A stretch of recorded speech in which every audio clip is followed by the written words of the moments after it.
Welcome back to the free-to-play feature. I'm Kevin. Thank you for tuning in. Now, I'd like to jump right into the big topic of this week, which is that Level 7 is coming to Mario Kart Tour. Yes, beginning in the following tour, you'll now be able to take all your drivers, karts, and gliders to Level 7, which means that if you have a completely or partially maxed out daily selects, you'll now be getting those items back in play until you max them out again before you can begin receiving tickets again. Obviously, a lot of players are not happy with this, and many of you have sent feedback.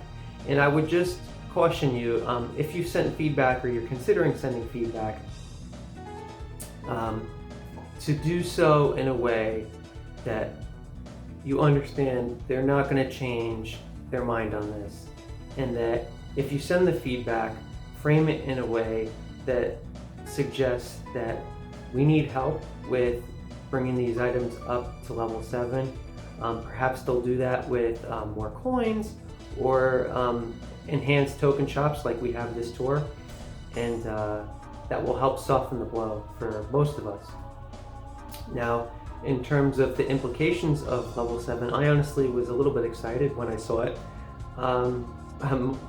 Contrary to most of you, I'm sure, and that's because I really don't feel like it presents a substantial shift in the game.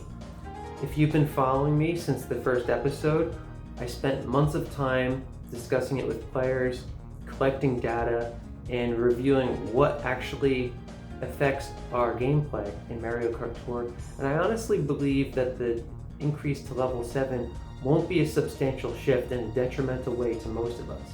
Now, if you're in Tier 60 and suddenly you'll be facing off against whales who have Level 7 loadouts, there may be an adjustment period. But by and large, for most of us, I think it will continue on business as usual. Obviously, it remains to be seen what specifics go into Level 7. It could enhance Frenzy Chance.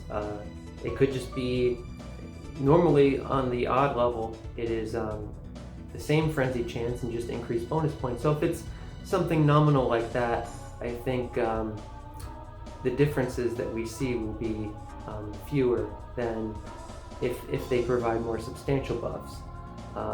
But actually what the increase to Level 7 does do is it helps balance out the value of tickets.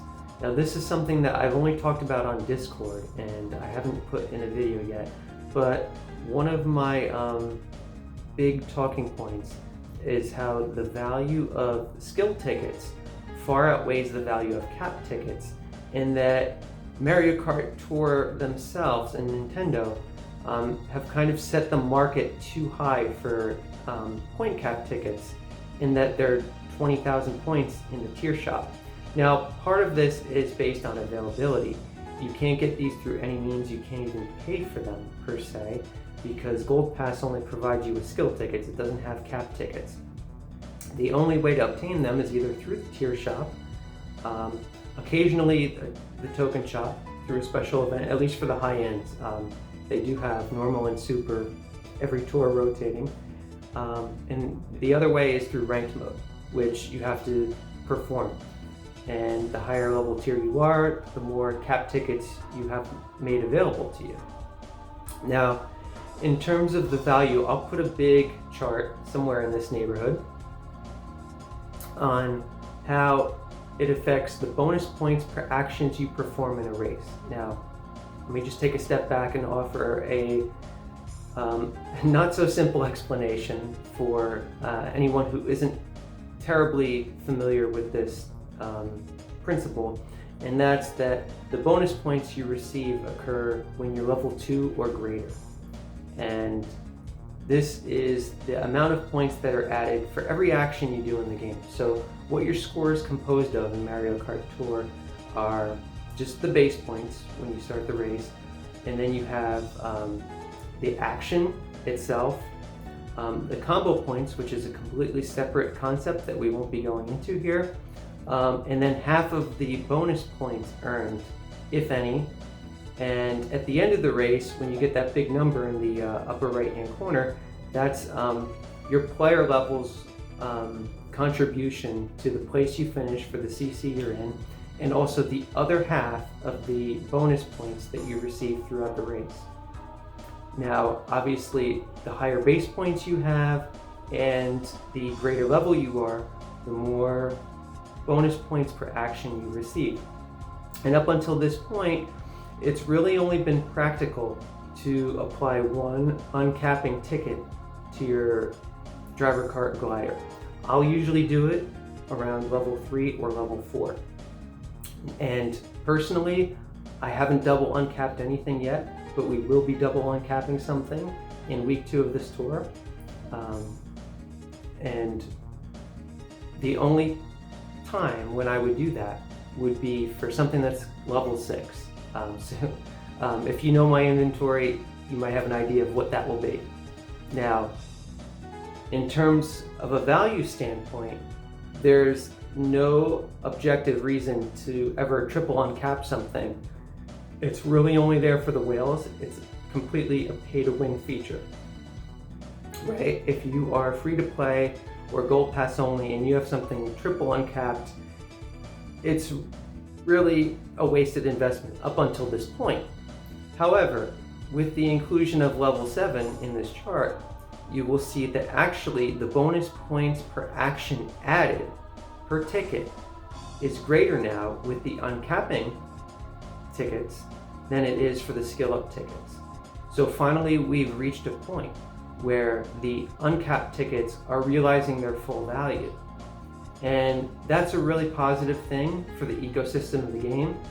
And I encourage you all to have an open mindset as we proceed forward with this feature. Now, before the big news with level 7 came out, I planned the lead discussion for this video to be about the importance or lack thereof of what you invest in. Now, I've spent months looking at data, and I feel comfortable that this is a very accurate philosophy, so I'd like to share it with you at this time. And that's the theory that all roads lead to the same destination. Now, that's a little bit of a sweeping generalization, but what it means is that based on the resources that your account is able to generate and that you can therefore apply within your game, depending upon which route you take to make an investment, generally speaking, all paths will lead to the same destination, which is that I'm now 9 months into my account. This is just about the 9-month anniversary. I did stop playing for a little over a month, so I began in the Yoshi Tour, and I'm now tier 45 thanks to a 2nd place finish for week 2 of ranked mode last tour rather, and I feel like that's generally pretty good progress, especially given the fact that I only have 3 coin box drivers and they're all level 1. And I've done this somewhat intentionally because I had noticed early on, it had taken me a long time to get a coin box driver. I had poor luck in the pipes, and I started to notice that my ranked modes developed as I would tier up, where when I didn't have the coin box driver, over 70% of the other opponents also didn't have the coin box driver. And that even after I would get 1 or 2, as long as the level was low on it, as in the case for myself, it's level 1, the output of my opponents with the coin box driver would be highly reasonable, to the point where, like, if you put their same loadout into my game, I would score far and away more than they have. So I thought, you know, does it really matter what we invest in? Now, let me just say, I do believe that what you invest in matters, okay? Don't take this to say you can invest in anything you want, because certainly there are mistakes that you can go into, right? Particularly when it comes to overlap or things that have very exclusive and rarely featured tracks.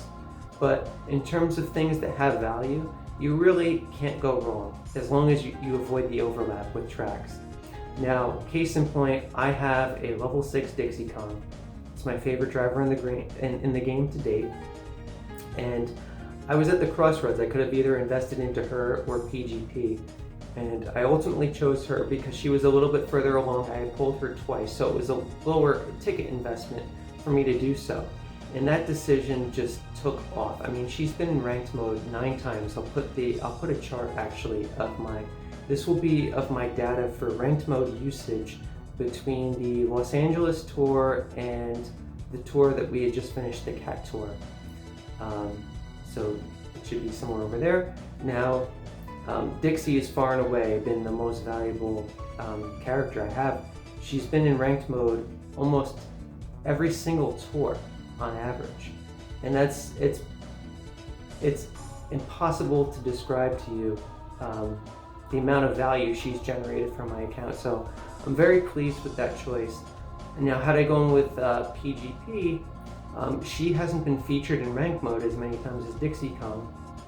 However, if I didn't have Dixie Kong at such a high level, I may have had opponents who had lower loadouts in those weeks and still had managed to win them anyway. So that's my point. I often see in the many Discord servers players, laughing or critical of other players' choices, and it's really just not accurate, honestly. I mean, there are some exceptions where, mistakes are egregious and honestly laughable, but honestly, a high end is a high end, and if you invest in that, it's not a mistake for the most part. We've all seen examples, like for example, Sammy with Cart Life.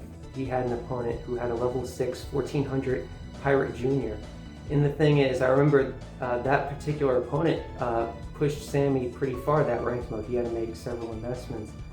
But the thing is, within that player's game, they very likely had it in easy ranked mode.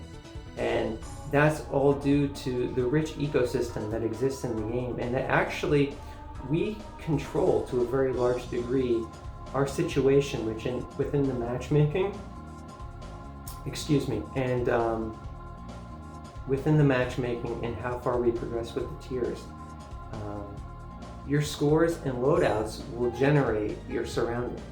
So just because you don't have all those top characters leveled up doesn't mean that you can't win. In fact, sometimes having no top driver for a track is optimal over having a top driver if it's only a level 1 high end. Because what will happen is the algorithm will pick up that you have a level 1 high end. Maybe you have a few tickets. Maybe that's not a character you want to invest in. Maybe the value doesn't match up, or maybe you already have a more valuable character for most of its tracks. Very common situations for Mario Kart Tour, but the algorithm doesn't care about that. So they'll give you like 8 or 9 difficult opponents. Whereas if you don't have a top driver, you may have 1 or 2 difficult opponents, but then you can come in 3rd, 4th, 5th, 6th, you can take your pick basically. So these are more idealized situations for making meaningful progress in the game, as opposed to just always coming in with the mindset of winning, and like generating the highest score possible, because that's not what's important in the game, in the grand scheme of things.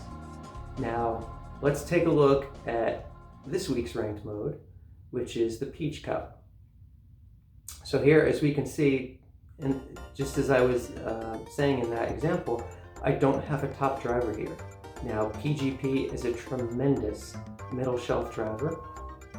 And you can see here I have a top shelf cart, Sweet Day Tripper, and I have a Coin Glider middle shelf, 10% combo. Let me see, what do I have 50? So I only have 10% combo. So this, I'll probably need several coin boxes to be able to do this non-stop, but I hope to be able to get a score of around 13,000 on this track. Yoshi Circuit R. Here I have Peach, I can take her to level 4. I have the Egg 1, I can take that to level 4 also. And I have the Shell Parachute, which will be level 6. I was going to save that as my last super glider to max out. So here I'll have a 446 loadout potentially. Hopefully I'll score around 18,000 with this. Now if I back it out, we have Bowser's Castle 2T. And thanks to the level 3 track expansion, I have Funky Kong. He's at level 4 now. I have Parawing. And I have the question mark glider, which was amazing value back in like September, October, maybe even August. So it's finally coming back into season. This may be the time I'm looking to bring it to level 4 and uncap it, or perhaps double uncap it. There's a lot of moves that I can make here, and ultimately what I'm going to have decided is how my ranked group goes. Now, the last 2 tours, since I started this feature, I've been really being cautious about what I score, so that way I could practice what I preach. And what I've noticed is that for the first time ever within my free-to-play group, I've actually received easier opponents compared to other players who are free-to-play at a similar tier as me. Because before I was scoring higher and getting more difficult opponents, so I decided to dial it back. I'm still putting up the same performance. In fact, I'm putting up better performances. I've gone up 4 tiers in the last 2 or 3 tours. So it's definitely been working, and I would strongly recommend that other players I know it's hard to do. It's hard to release that competitive instinct. You just score the most that you can. But once you relinquish that and start looking at this more in terms of like a week-to-week shift in what you're capable of doing and what you want to see from your opponents, then you can really start to make even greater gains. And that's something I'd like to see for everybody, honestly, so that we can all continue to be happy and have fun playing this game. Now, for week 2, let's take a look at the Daisy Cup. Here I do have the top driver, which is Lakitu Party Time. It's only level 1. Now, I had the same situation in week 2 last tour, where I had, if you recall, I had a level 6 Dixie on one track, and I had the level 1 Lakitu on the other track, and there were 2 coin boxers in play. So the algorithm had picked up that I had a top shelf driver for all the tracks, and I had a very strong top shelf driver for one track. So I had actually gotten one very difficult opponent in particular. They scored 78,000, which is just like completely off the charts. I remember thinking that if I could score 63,000, which was well within my capability, I would have won, but they were just in a league of their own. However, based on my scoring history, you can go back and check it out. Third place, because I ended up being in second, ended up being only 55,000, and fourth place was only 54,000. I myself had scored 56,000. So I scored roughly 6,000 or 7,000 less than my capabilities, and now I'm hoping that has a similar effect bleeding into this week. And I'm going to modulate my scores this week, considering what's going to come next week. But there is a possibility that this could be a difficult week for me, even having the better loadout than I do in week 1, based on the philosophies and principles I've discovered within the game. Now we have the level 2 Sports Coupe. I've pulled it from the all clear pipe twice, so looking very good here. And here's my 15% combo middle shelf glider. So not sure what I can get there. I'm sure I'll come back to it in the week 2 update. This is just a general gloss over of what we can expect. Now, Daisy Hills T. This is going to be my whale loadout, my first whale loadout. I'm going to have level 6 Dixie Kong, and you know that as soon as my group is generated, I'm going to come on this video with you and I'm going to double uncap her. Probably no matter what, but I might take a look to see how the scores are going beforehand. So we do have the Dixie Kong. I have the green kitty cart, which is probably the best normal cart. I'm strongly going to consider taking it to level 5. I don't think I can uncap it any further. And then here's the shell parachute again, which is going to be level 6. So it's going to be a 656 loadout potentially with a double uncap, single uncap, and I could single or double uncap the shell parachute, which obviously I'm only going to go crazy with this if I can win the ranked mode. Remember, don't inflate the score. So let's pop it back out and take a look at Choco Island 1R. So here, unfortunately, I can't go with DK Jr. The value just makes me so sad for DK Jr. We'll be going with Peachat, of course, and the Bagwagon, along with the Great Sail. So I actually have a very nice loadout for this track, and I could be competitive in both weeks 1 and week 2. Now, to finish off the video, I would just like to, actually, one thing before I do the pipe polls, and that is, along with the level 7 update that they're giving us, The tier shop will have, I'm going to go to it now. So we have the high-end set of tickets in the token shop. That's just one a piece. But for the tier shop, we have a full set of high-end tickets. And the message from the Mario Kart Tour team had said that this would be the case for both weeks 1 and 2 of this tour and weeks 1 and 2 of the following tour, which means that you can purchase for 60,000 coins in the next 4 weeks 4 high-end tickets for the driver anyway. If you don't know how I feel about kart and glider tickets, you can look at a past episode of the free-to-play feature.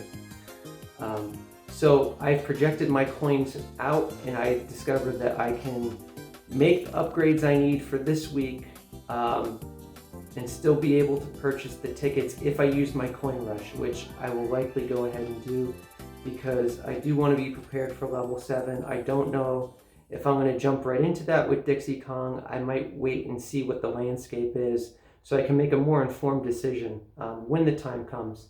Although, given how frequent she's in ranked mode, that decision may come sooner rather than later. So now, let's go to pipe pulls.